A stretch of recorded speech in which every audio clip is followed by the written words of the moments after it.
So you can't come out of the gates asking your followers, what is the worst thing that ever happened to you as a kid? Right? Like, you can't come out of the gates saying, what is your favorite childhood memory? You can't come out of the gates saying, tell me what thing you're struggling with in your business right now, because you haven't built that relationship and you haven't established habits in your audience. Social media is all about habits and recognizing the way in which people engage with content and the way in which people use the platform. So to get... Welcome to the Brands That Book Show, where we help creative service-based businesses find more clients and build their brands. I'm your host, Davey Jones, and today's guest is Tyler McCall. Tyler is an Instagram strategist for creative entrepreneurs, and today he's sharing with us the latest Instagram trends, how to use Instagram effectively, and how to use it to find your next client. Well, Tyler, thank you so much for joining me on the podcast today. You're a guy that I've been wanting to talk to for a while, mostly because I've sort of a love-hate relationship with Instagram. So I've been looking forward to this episode because I'm sure you're going to shed light on all sorts of things, what we should be focusing on there. I just feel like I've never been great at Instagram, if that's a thing, if you can be great at Instagram. I'm not particularly fond. I actually really like video, right? So Instagram stories is something that I've been enjoying. I like watching though. You know, I don't like so much being the guy on video. I just feel awkward. It's kind of like a webinar, right? You're talking to no one, but you're talking to someone. Yeah. So I'm looking forward to chatting with you about all of these things and how we can use Instagram to build our businesses. Yeah, I'm excited to be here. Thanks for having me. Yeah, of course. Well, we start off pretty much every interview by just getting a sense of how you started your own business. And I'm really interested not only in how you started your own business, but what it was about Instagram in particular that drew you to that platform. Yeah, so I have been a full-time entrepreneur for over 2 years now, which is incredible. I'm so grateful every single day that this is what I get to do, right? Yeah. I love that. And before I did what I do now. Does that make sense? I was in the nonprofit world. So for over 6 years, I worked for the YMCA, one of the largest nonprofits in the world, at the local, national, and international level, which was an incredible opportunity. And I also did a lot of work around community and political organizing. And I pull a lot of that experience into what I do on Instagram now and what I talk about with my students and my clients, and really how we build community on social media. That's why I love Instagram. I think it is probably the best platform for finding a community and then building a relationship with those people. And it's why I spend pretty much all of my time there. And it's why I love it. I think it works really well for that. And I started as most folks do. I started doing the side hustle thing. All throughout my corporate job at the YMCA, I had multiple side hustles. I had a grocery delivery business that I did on the side. Wait, I need to hear more about the grocery delivery business. Was this like through, what is it, Instacarts or Instacart or something like that? No, this was pre all of that. None of those things existed back in 2012 and 2013 when I had my own local grocery delivery business. I had my own website. I had my press releases. That's how I got my client. I had flyers, and I would drive around to like neighborhoods and put my flyers up next to their mailboxes. I did everything. Wow. And that was back in the day. That was back before really I did anything with Instagram as marketing or any of that stuff. I had a handmade business for a while. And then toward the end of my corporate gig, I started doing social media work for people. I was doing social media in my day job. Mm-hmm. And I figured there were a lot of local businesses that could use my help. So just started on the side doing that. And in my first year in business, I ran a small agency with a friend, and we did social media management for our clients. And we would do Facebook, or we would help them with Twitter, or we would talk about blogging and all that fun stuff. But we always came back to Instagram as the platform where, first of all, it was the most fun to be on. Mm-hmm. It was the most fun to create content for. My business partner was a professional photographer, and I love writing, so we could marry those two skills really well. Yeah, there's two great skills to have. Yeah, right. And so we were doing that. We were building this business. And over time, I realized that Instagram was where I wanted to be because of that community aspect. And it's kind of been the thing I've gone all in on. And it's also one of those business lessons that, right, when we get specific, we see more results and we can see more success when we get really clear about the one thing we're going to focus on. And I've seen that in my business. Yeah, for sure. So for the YMCA, were you managing their social media?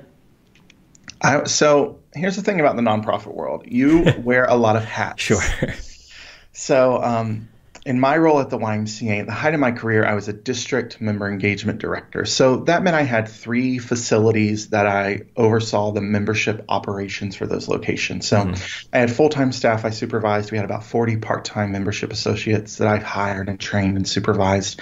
I also did association-wide customer service and member engagement training. So I wrote those trainings and co-taught those trainings to all of our frontline staff. I oversaw a budget of about $12 million a year for 3 facilities. I did corporate membership sales, and I did social media marketing strategy. Yeah, wow. I helped out in that. Yeah. Oh, it sounds like the Y's probably missing you. But how did you? So I mean, you're managing social media and doing all of the things that you just mentioned for the Y.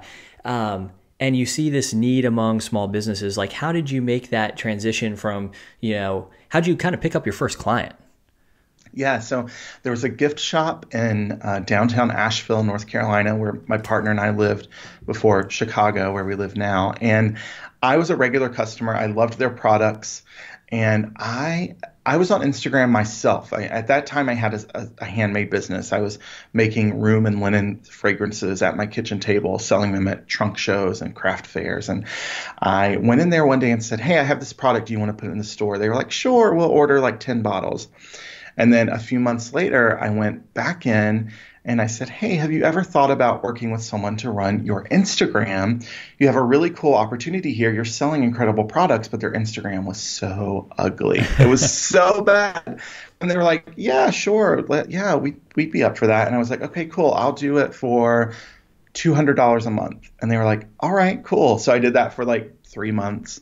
And then signed them again and charged more and signed them again for 6 months and then another 6 months and then a year. And they were my longest going client. I had them the entirety of social media management, but it was literally just going in there and saying like, hey, here's the opportunity. Here's where you're not doing what you could be doing. And here's the solution that I can provide. And let's see how it goes. And it worked. It worked. Yeah, that's I mean, it's just incredible hearing about all the different hats that you wore as an entrepreneur, all the different things that you gave a shot to as an entrepreneur. So from that one store, how did you pick up the rest of your clients? Was it the same thing, basically going in and saying, hey, listen, I see that you have an Instagram or you don't have an Instagram and it doesn't look great. Have you thought about having someone else manage it? Yeah, so it was kind of a mix of that and just referrals. I think one of the things I say to my students and clients so much is that we're in this world now with social media where we think that social media is the be all and end all for marketing and sales, but we keep forgetting that so much of our business comes from referral and word of mouth. It's literally the number one way that people find us.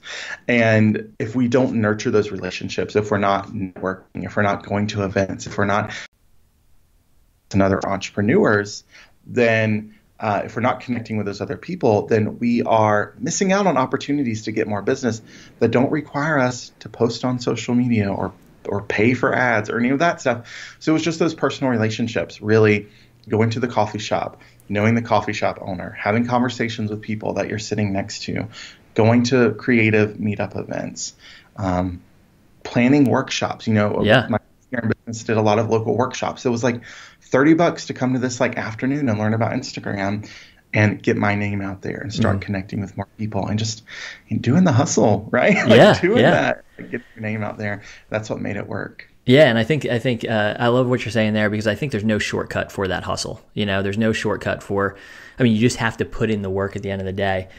So with these businesses that you're managing their Instagram for, what were you trying to show them at the end of the day? Like, hey, this is the result that I'm getting for you.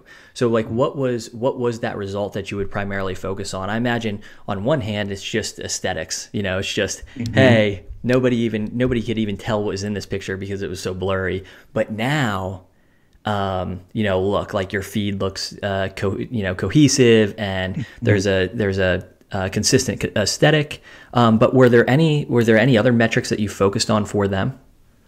Yeah, the main thing that we focused on, and this is what I still focus on Instagram to this day, is engagement and the conversations that we're having. So social media means nothing for you and your business if people aren't actively engaging with your content, if they're not responding to what you say, and if you don't have an opportunity to open up a conversation with people. So that's what we were looking at. And we had clients who they were all about the followers. They wanted more followers. And there was always a lot of pushback from my business partner and I, and that is not the accurate metric to measure success on social media. And for everyone listening and watching, I still stand by that. It's not the accurate way to measure that what you're doing is effective. So that engagement was really important and how it translated for the business. And here's the other thing about social media. It doesn't always translate to a direct sale. And I think a lot of people have trouble with that. I think there are a number of conversions we can measure with social media that are different than a sale and that in a lot of ways are more important than a sale. Because having what was the biggest success for us, especially working with local businesses? And we were in Asheville, which is a tourist destination, right? What we really aimed for was creating a presence online for our clients with content that got people excited about their shop. So when that person had a friend or a colleague or a family member going to Asheville, they were telling them, you have to go check out this place I follow on Instagram. And they had never even been themselves. That was like the metric of success for me, of creating this desire to go there for people who lived half a world away and then told other people about this place when they weren't even a customer themselves. And that's why what I do nowadays is talk about creating fans, because fans are more important than anything else in your business. Fans sell for you, and what you're doing really becomes just kind of like creating a place for them to hang out with each other. Yeah. Well, I love so much of what you're talking about. One, that, it wasn't that you were just sitting on your couch somewhere getting really good at Instagram. You were actually out there hustling, getting people to pay for this service.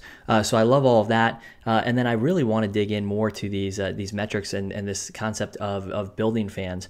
But first, I do want to chat with you about how far Instagram has come. Because when we first got on Instagram, it was a very different platform than what it is now. And I was sitting down with Krista just on Monday, and she was telling me, she was like, I don't even spend all that much time scrolling anymore through Instagram. I spend almost all of my time watching stories. And even myself, I probably I still spend a good amount of time scrolling, but again, I think I'm more drawn to stories than I am, just the regular feed posts. So what are some trends that you've noticed lately? For somebody getting on Instagram in 2018, what should they be doing? Yeah, so here's the great news. If you are just now getting on Instagram or just kind of dipping your toes into Instagram as a platform, you are in a much better place than people who have been on the platform for the past 3 to 5 years. Because you don't have any bad habits that need to be broken. I'm probably all these bad habits you're about to talk about are probably going to be me. So if I'm looking down, it's just because I'm taking notes.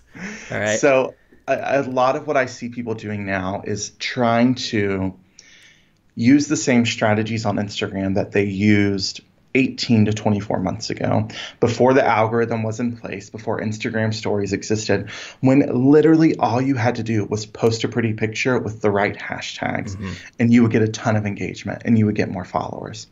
But here's what's happened on Instagram. The first thing is hashtags aren't nearly as important now as they were before. Still use them, but they're not, your content isn't getting discovered through hashtags as much as it used to. The other thing is that the party has moved to Instagram stories. It has the party's gone from the feed. So people keep showing up to the feed and they're like standing there with the birthday cake and their little balloon, but the room is empty. Like no one's there for the party. They're all over on Instagram stories now. So are hashtags still worth using at all? Like how, they are, if it's not hashtags, how are people primarily finding you or discovering you on Instagram now? So here's the thing. Instagram building a following on Instagram is not as much about just creating the content and saying like, here's my content if you're interested. It's about being completely proactive and owning the marketing and promotions of your business. So you can't just post on Instagram and log off. Mm-hmm. You have to stick around and have a conversation. So what we teach our students in our community and what I work with my clients on, and literally like what I say on Instagram all the freaking time is stop drive-by posting. Stop posting and running off of Instagram, because that's not how you're going to build a following, and it's not how you're going to build a community. And here's the really cool thing about the Instagram algorithm. It's actually your best friend as a content creator. So it's time to shift your mindset. If you are a business owner on Instagram, you are not an Instagram user. You are a content creator. And the algorithm is your best friend because your content lasts longer than ever before. So gone are the days of having to post 2 or 3 times a day in your feed.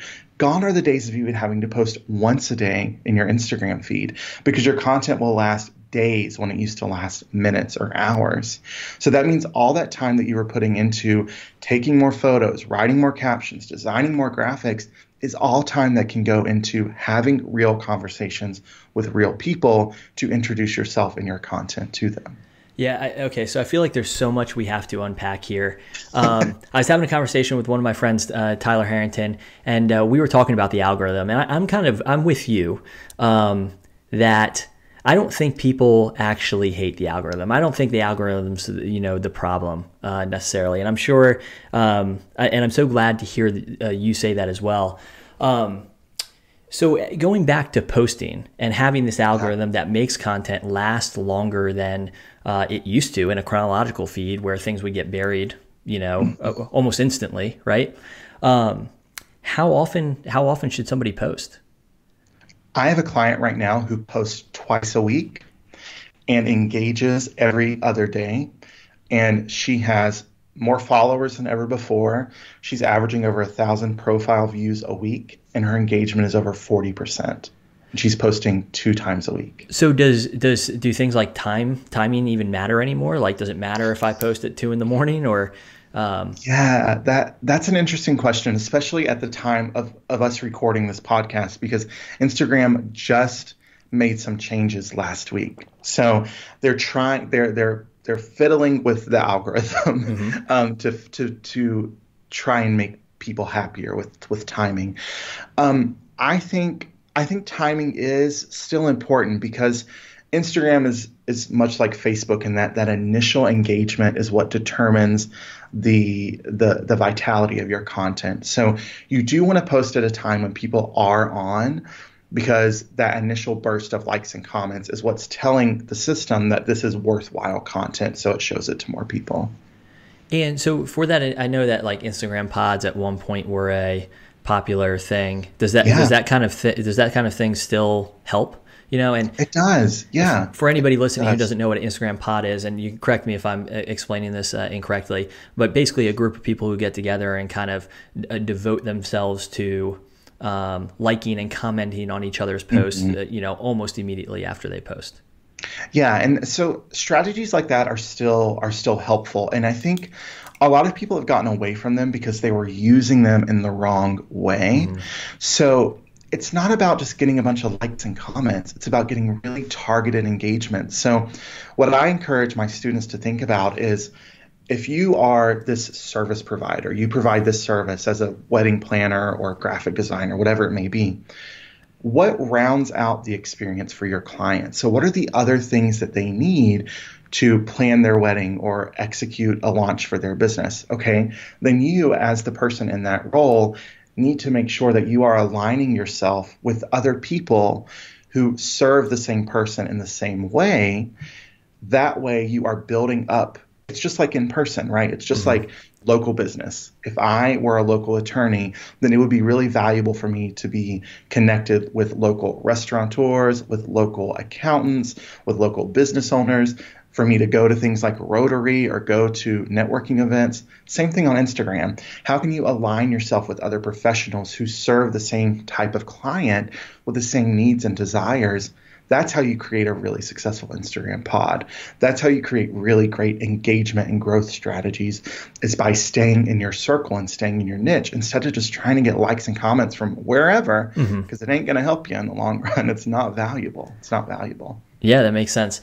So what are some other strategies that people can use to get engagement on their photos? And I think it's probably pretty discouraging for people, especially if they're just getting started, where, you create your account, you have just a handful of people following you, and you post and it feels like nobody's engaging or commenting or liking your post. So especially if you were just starting from scratch, like what would you tell people? Yeah, so I think one of the biggest mistakes people make is, well, there's a lot of mistakes. Sure. I'm like, one of the biggest mistakes you make, and then 2 minutes from now I'll say one of the biggest mistakes. I think there's getting engagement on your content. There's kind of two mistakes that people make. The first thing is they look at people who have been doing it for a while, and they try to just rip off what they're doing. So they'll come to like my account, right? And they'll say, oh, well, he's doing that. He's asking these questions. I'm just going to ask the same questions or same types of questions. And then it's crickets for them. And that's happening for two main reasons. The first thing is your audience isn't my audience. We have vastly different audiences. And also your audience doesn't know you like my audience knows me. So what we're looking to do is build these communities of people who are really passionate about what you do and why you do it. So that's the first mistake, is coming along and saying, oh, well, so-and-so gets so many comments when they ask this question, I'm going to do the same, and it won't work. The other thing, and this is the really, really important thing, is you have to build habits in your audience. So you can't come out of the gates asking your followers, what is the worst thing that ever happened to you as a kid? Right? Like, you can't come out of the gates saying, what is your favorite childhood memory? You can't come out of the gates saying, tell me what thing you're struggling with in your business right now, because you haven't built that relationship and you haven't established habits in your audience. Social media is all about habits and recognizing the way in which people engage with content and the way in which people use the platform. So to get someone to talk to you, to respond to your question, before they even do that, they need to like what you've shared. Before they even do that, they need to maybe watch and engage with an Instagram story through something like a poll. And once you build these habits, you layer these engagements on top of one another.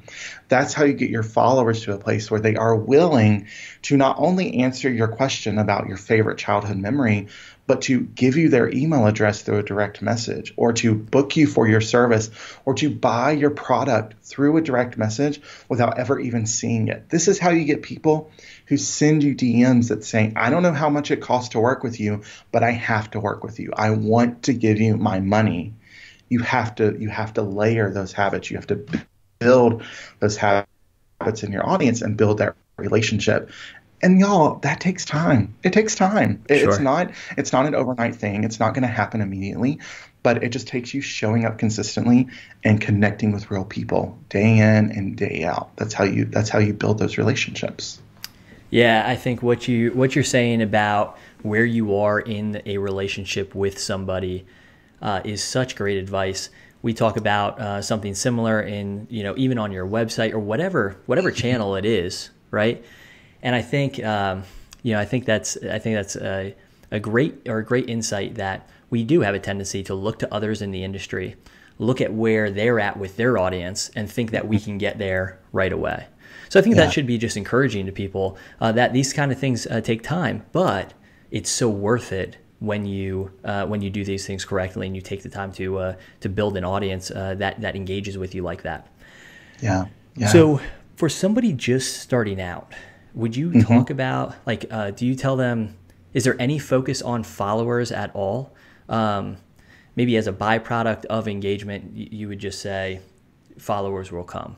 But what are you focused on, likes or comments or both? What would you tell them to focus on? Just that engagement in general?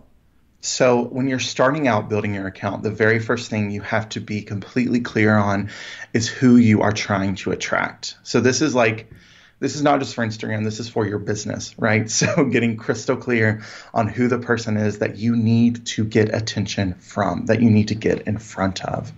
So getting really clear on who that person is, then deciding what is the objective you have for your Instagram account, and starting small. So for a lot of our students starting out, when we talk about measuring objectives or determining a conversion for you on Instagram, the conversion that they're measuring is getting their followers to like their content. That's it.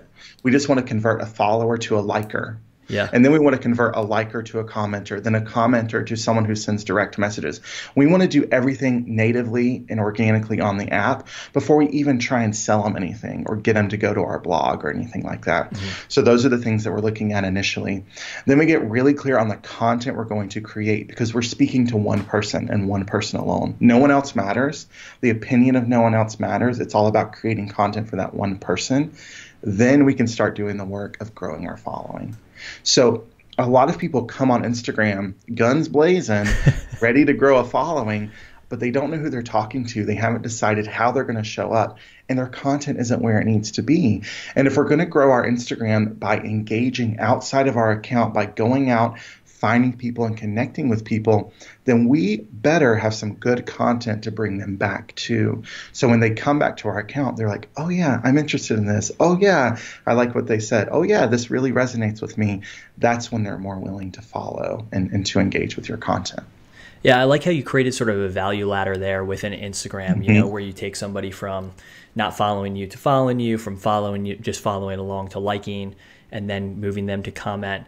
And again, I think it goes back to that relationship and building, you know, that's kind of how you're measuring your relationship with them on or via Instagram. Yeah. So moving back a little bit, back to trends that you're seeing on Instagram. I just assume that Insta Stories is going to become more prominent. Do you think that's the case? I think it's already there. It's already the thing. Yeah, it's already the thing. And I think a lot of what folks are seeing now is they're trying to still do the old Instagram thing on Insta Stories, and it's still not working for them. So they're trying to do a curated Instagram story. It ain't gonna work. They're trying to design the perfect graphics, and this just happened with the highlights, Insta Story highlights came out. How cool is this? And everyone's trying to design these really perfect, cute graphics and curate their Instagram stories, and it's not gonna work. It's not gonna work, because what the platform is telling us through engagement is that people want raw and real. They don't want the curation. They are done with feeling like they are less than, or that they are not enough because your life looks so perfect. I feel like Instagram has really led us on, because it was all about curation. We learned that it was all about curation for years, and now they're telling us they want raw and real. You know, just when I got comfortable with curated, now I have to show up and I have to be raw and real on Instagram. So for a business, and that's interesting what you said about highlights too, and I'm interested in hearing your thoughts about highlights in general. We do not a very good job of putting together our highlights, but we occasionally add things to our highlights. And I don't know if I've ever gone into anybody's highlights and gone through them. And I don't know if there's a way to measure. I don't even know if you can see how many people have gone through your highlights. But what are you seeing with that aspect of Instagram? Yeah, so I think Instagram story highlights are really valuable for that initial contact with a new or potential follower. So think about the questions that you have when someone goes through and likes 5 or 10 of your posts and leaves a few comments. You're probably going to go check out who they are, right? You may go see, who's this person? Are they a robot? Are they a real person? And then what are the questions you're asking yourself? So it's really initially, who is this person? What do they do? How are they connected to me, or why are they interested in me and what I do? You can answer all of those questions in Instagram story highlights. So doing an introduction story, doing a process story where if you create or make something or you deliver a service, detailing your process for people so they understand what it is that you do. And then, I don't know, let's get crazy and add some freaking personality to it. So they know you're a real person. So for example, We do midday dance breaks around here. That's an I've seen. Instagram story highlight for me of us dancing around the house and lip syncing to various pop divas of our era.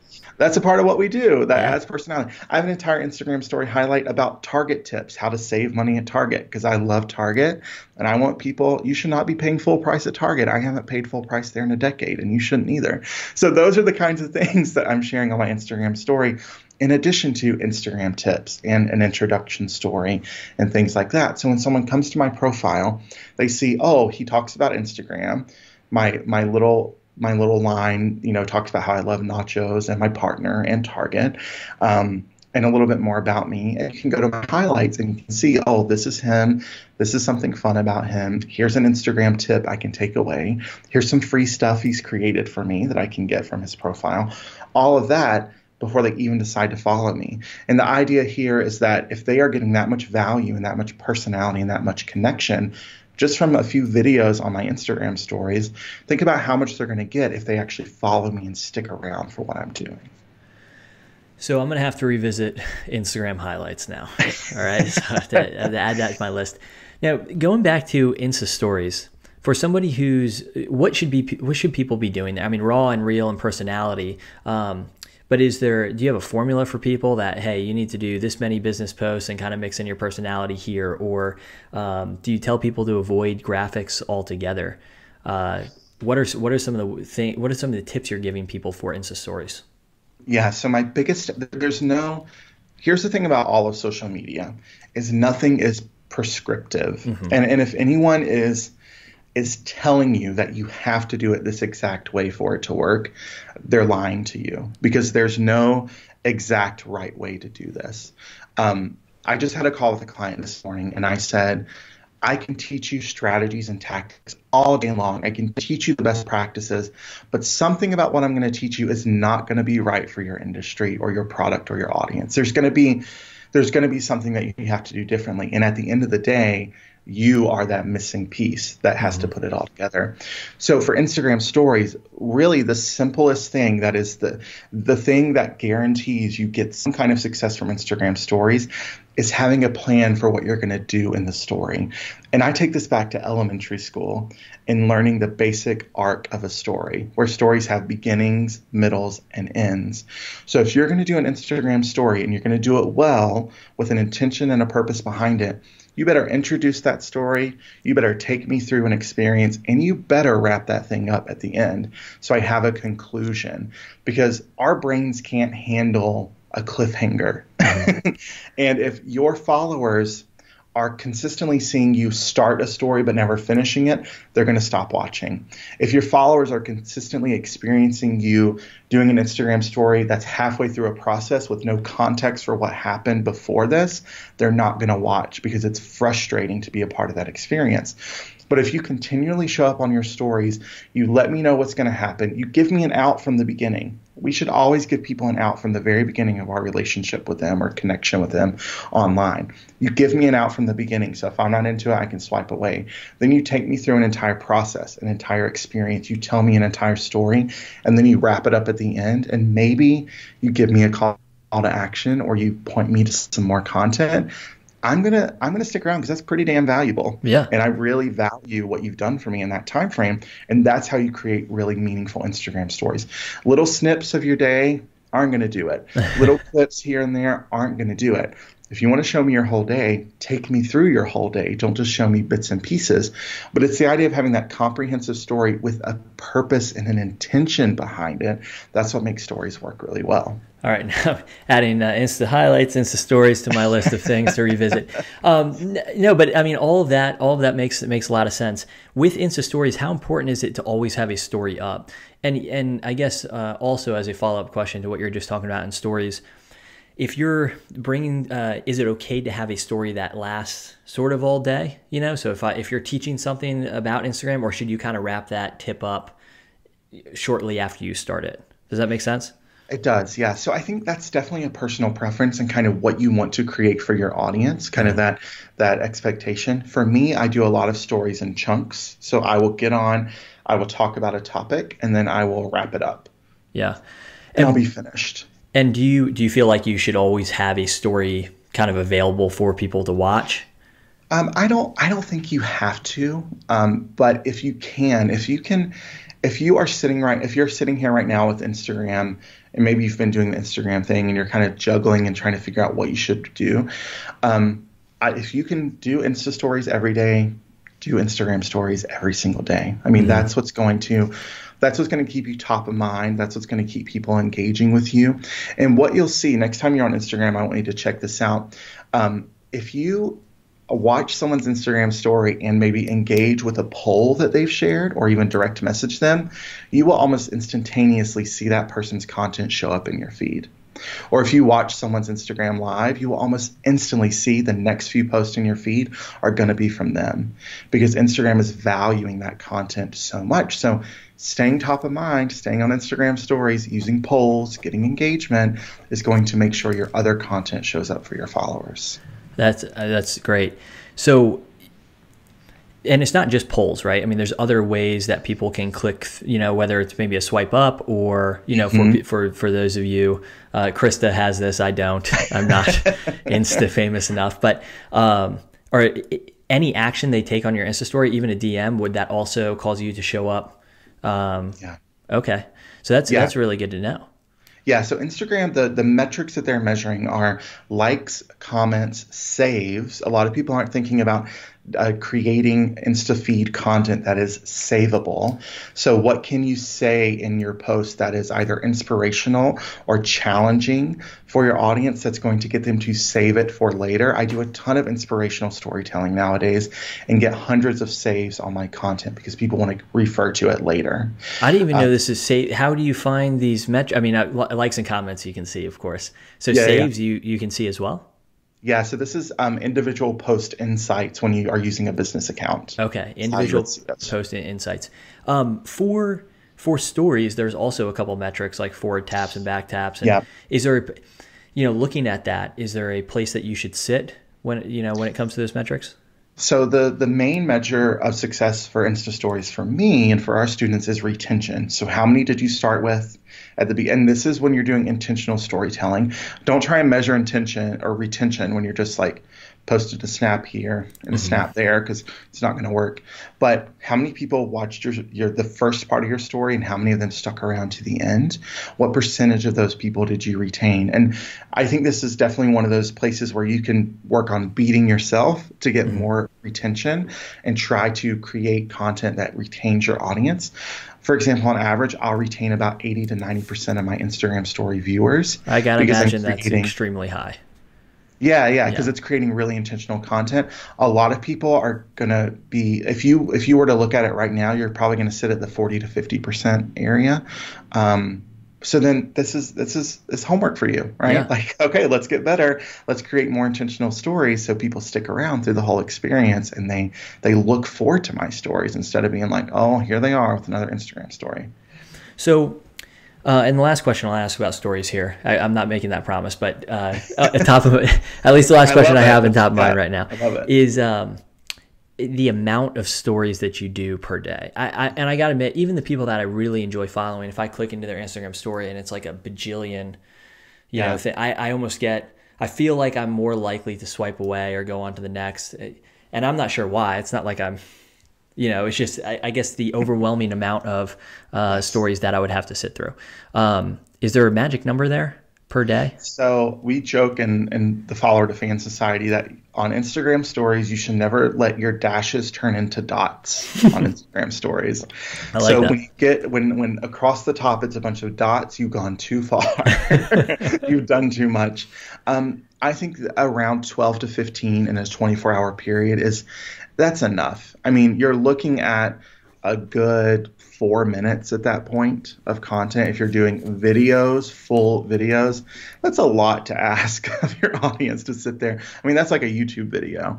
I will tell you one thing that's going to really help your retention is if you add captions or descriptions to your Instagram story. And you've just recently started doing this, and I've seen that. Yeah. And one thing, and I really like that, especially being a more verbal person anyways, I think. I mean, even on Facebook, I'm more likely to watch a video if I can just read the captions instead of turning on the sound there. Exactly. if you're just like sitting in bed in the morning and I don't want to wake up Krista, like I'll stop and just read the captions, So I really like that you're doing that. We provide captions for each of the podcast episodes as well, because I also think it's important just for the people out there who might have some sort of hearing impairment, that they have access to that kind of stuff.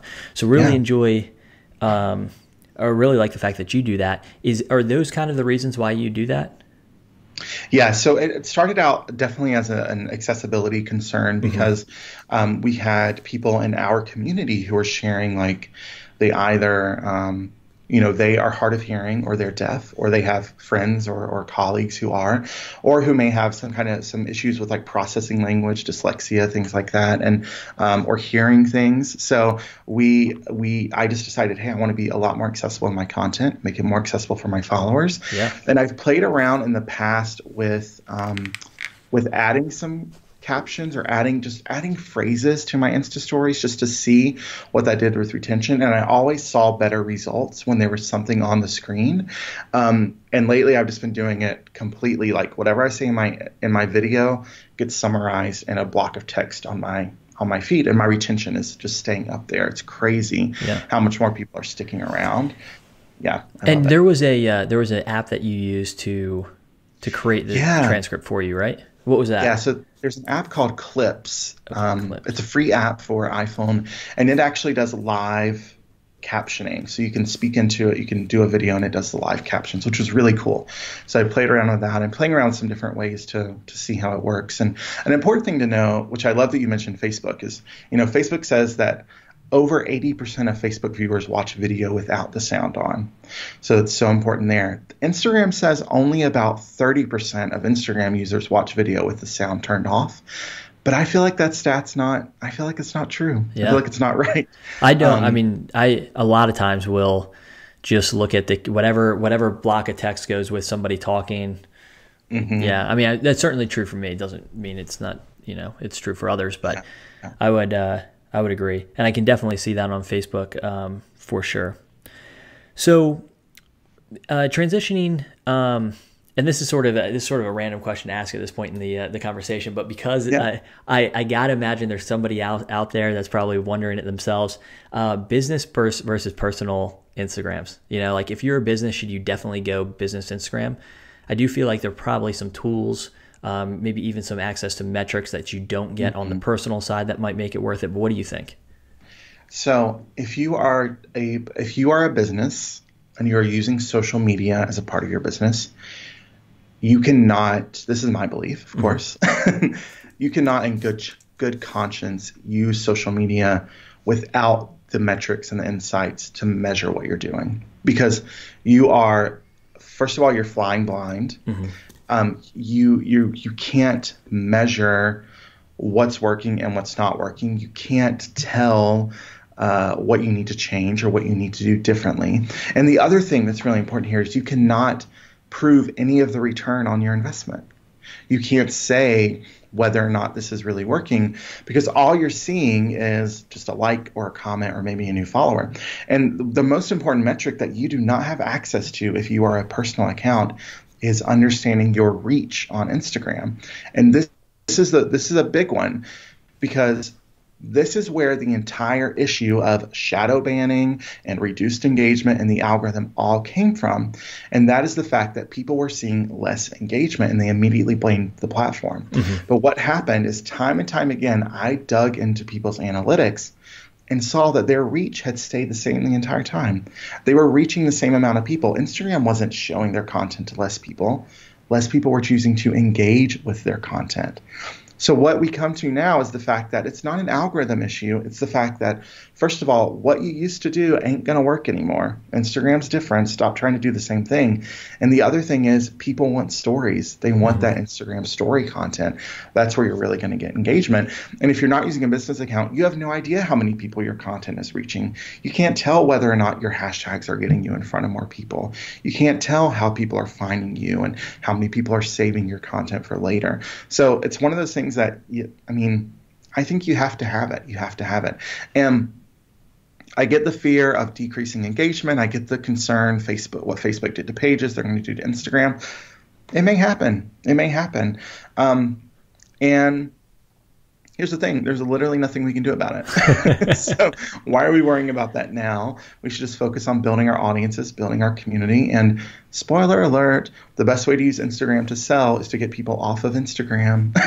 I do think that Facebook pages versus the Facebook regular accounts, like I think it's a qualitatively different thing than what Instagram business accounts are versus regular user accounts. I just think the blend of content is presented so different than it ever was in Facebook.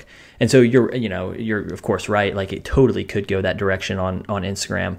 I'd be kind of surprised though if it went that direction to the same extent it has on Facebook. And I don't think it will, because the big thing that differentiates Facebook from the other platforms is, and this is why like hashtags never worked well on Facebook, why business growth strategies are tougher on Facebook, is because Facebook is an inherently private place. So we have our personal profiles, and to even see my content, you have to request to be my friend and see my content. Whereas on Instagram, it starts out and it's public. Same on Twitter. It starts out and it's public for everyone to see. That's why as a content creator, as a marketer, it's really great for us because we can go out and find our ideal person on Instagram. And I don't think we'll ever see that happen on something like Instagram, like what we did on Facebook, because like you said, it's just a completely different platform. Yeah. Completely different. So talking about metrics, somebody who runs a creative service-based business, what are the things that they should be focusing on in their business? Is it mostly a top of funnel tool where, you're just kind of generating awareness and maybe trying to drive a couple leads from, like basically driving people to your website? Or can it be more than that? But what should people be focusing on in actually acquiring more customers via Instagram? Yeah, so definitely the awareness piece is important, and it's not just you awareness, it's not just solution awareness, but how can you, as the service provider in your industry, create product awareness problem awareness on Instagram? How can you showcase the problem in a really unique and different way? How can you position you and your business as the authority on that? How can you lead thought on that topic on Instagram? You can do all of these things on Instagram through Instagram stories, through Instagram lives, through educational posts. You can have all of these conversations to really set yourself apart and differentiate you and your business. And then how can you build awareness? And then how can you build a community? That's what I really want people to take away from this conversation, and think about how they can use Instagram in a way to not just connect with people, but to get those people wildly passionate about them and what they do. And that's, Instagram does it. You see it on a daily basis of people who are building successful businesses, brands, and presence online using Instagram as really their sole platform, because people care about them and what they do. And that's how you build your list, through direct message. That's how you sell, through direct message. Listen, I'm sitting at this point in my career, in my business, and I don't shoot me. I know you're going to hate this. I don't have a website. I don't have I noticed that. I noticed that you didn't have a website, and you are all in on Instagram. And that makes sense totally for you, and your platform for sure. I mean, just what you're all about. But at the same time, I'm still building my list. I'm adding hundreds of people to my mailing list every single week. I am still growing an online membership community. I'm hosting webinars. I'm getting picked up for podcasts and other promotional opportunities. I'm sharing content with other people. I'm doing that without a website, without a blog, without a podcast, without a YouTube channel, any of those things, because I built a community on Instagram. And my folks on Instagram trust me. So when I say, hey, I'd love to share this thing with you, send me your email address via direct message, they do it. Or when I say, hey, I have this new product or this new service, if you want to learn more, send me a direct message, I can have a conversation with people. And I can close the deal through a direct message on Instagram because I've built those relationships. And how many years have you been on Instagram, at least in this capacity, as the Tyler McCall that we know today? So I've been doing this work since the beginning of 2017. Okay. So So, I mean, so it's Oh no, taken excuse me, 2016. 2016. 2016 is when I started full-time entrepreneur. I started doing Instagram more strategically by the middle of 2016. I've been my own personal brand since the beginning of 2017. So it's really been it's only been about 18 months Sure. that I say only, Which is, that's a heck of a lot of time. that's a significant amount of time, especially, Yeah. I mean, especially in social media world where, you know, I mean, you were talking about how much, or the algorithm being introduced, 18 to 24 months ago, right? And to me, it feels like forever. You know, it feels like 5 years, right? So, I mean, and that is, I think what it is encouraging, because it's not like it's taking you a lifetime to get to where you are, right? Yeah. But it has taken dedicated, you know, intense hustle as well. You know, like you didn't do this unintentionally, right? Yeah. So I think that there's encouragement in that for people, is like, hey, you know, you can do this in 18 months, but realize that this happens in, you know, it takes some time to do this and to get to that spot or to build a community on Instagram, and to get to a spot where people are engaging with them the same way that they engage, or a similar way that they engage with you. Yeah. Yeah. And I'm going to say the number one thing that I've had to learn, and it is a painful lesson in this process. I think you and Kristen know this, that the magic of building a business, the success happens when your head is down and your blinders are on. You literally cannot worry about anyone else. You can't look at what she's doing or the success that he's having, because all it does is hold you back. And success in business happens between your ears. That's where it happens. And if all you're doing, and this is where people get messed up on Instagram, because it becomes a place where you can just compare all day long. But you have to ignore everyone and just focus on your people. Focus on your people and what you're saying to them, and just keep doing that. And here's the thing. If you do that for 18 months, you're going to reach a point of success in which people are going to say, oh my gosh, you just came out of nowhere. I just see you everywhere now. You just had this overnight success. And you're going to sit there and be like, are you freaking kidding me? I've been doing this. I've had my head down. I've been in my pajamas in my office for a year and a half trying to make this work. And it worked. But you can't pay attention to other people while you're trying to do it. So I feel like we've probably, even in 50 minutes here, and this is the funny thing about, I think podcasting is I'm like, you know, I'm trying to get it into like the 40 to 45 minute range, but you know, I have great guests like you that come on and you just share so much wisdom. And I feel like we haven't even, I mean, we just scratched the surface today, right? Yeah. Like I feel like there's so much more that we could unpack based on everything that you said. So where can people learn more? If this is, you know, music to their ears, and I'm sure it is, it's got me jazzed up about revisiting Instagram, and maybe a little bit more motivated and encouraged even to revisit, you know, all the things that we talked about, from our feed to Insta highlights to Insta stories. Where can they go to learn more? Well, it may be a surprise to you, but you can find me on Instagram. Yeah. I hope so.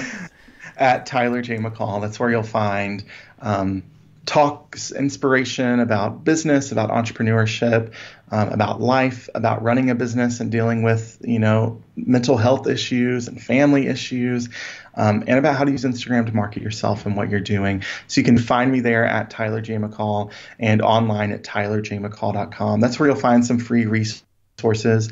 And if you want to learn more about the Follower to Fan Society, that's our online membership community with education and resources all about marketing your creative business. You can go to followertofansociety.com.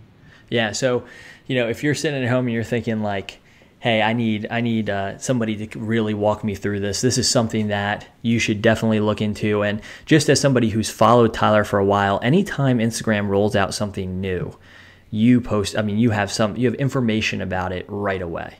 Mm-hmm. And that has been, I know that's been helpful for me. So I encourage you to go check out Tyler at Instagram, not at his website because he doesn't have one. So I have a landing page now. Yeah, I have a landing page. But it will direct you. The magic is all at Instagram. So be sure to go check out that. Tyler, thank you so much for joining us today. I know it was super helpful for me. I'm sure it's going to be really helpful for others as well. Yeah, thanks for having me. All right, cool. Thanks for tuning into the Brands That Book Show. To stay up to date with the latest episodes, make sure you hit the subscribe button.